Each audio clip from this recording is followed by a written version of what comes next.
তাদের কিছু গৃহপালিত মিডিয়া থাকে, আপনারা না, কিন্তু যারা কিনা আসছেন। মানুষ এখন আর আগের মতো কোনো একটা মিডিয়ার মাধ্যমে একটা নিউজ ছেড়ে দিলেন, যেমন আমরা বলতে চাই, ধরেন আমাদের সম্পর্কে কোনো নিউজ আমি জানার আগে তাদের কিছু গৃহপালিত মিডিয়া থাকে, আপনারা না, কিন্তু যারা কিনা আসছেন।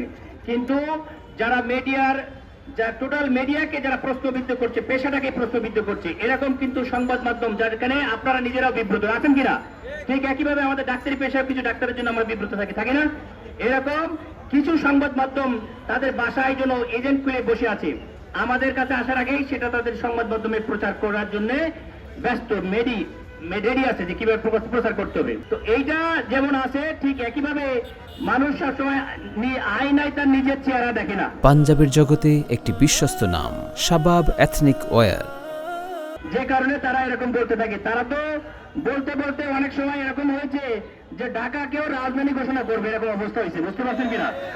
শুধু বাকি আছে ঢাকাকে রাজনীতি ঘোষণা করতে, তারা আর কোথাও কোনো কিছু বাকি নাই আমার মতে। সুতরাং তারা এরকম জনবিচ্ছিন্ন হয়ে এরকম উল্টা পাল্টা বিভিন্ন সময় বলে মানুষের অ্যাটেনশন নেওয়ার চেষ্টা করতেছে, এটাতে আমরা কোন রকম বিশ্বাসী না।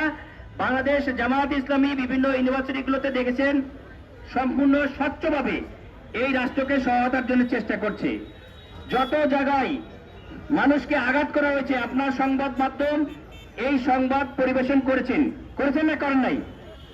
সেই সংবাদ মাধ্যমে কোন দল 91% এই আঘাত করেছে, চাঁদাবাজি করেছে, সন্ত্রাস করেছে, সেই সংবাদগুলো তো আপনাদের মাধ্যমে এসেছে না আমাদের মাধ্যমে এসেছে? কাদের মাধ্যমে এসেছে? আপনাদের মাধ্যমে তো।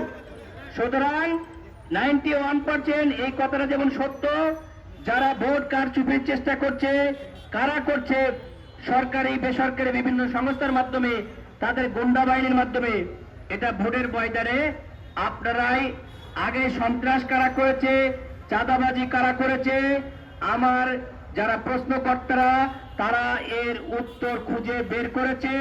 ভোটের দিন এই ব্যক্তিগুলাই বের করে দেবে কারা ভোট কারচুপির প্ল্যান বা পাইতারা করছে, ইনশাআল্লাহ।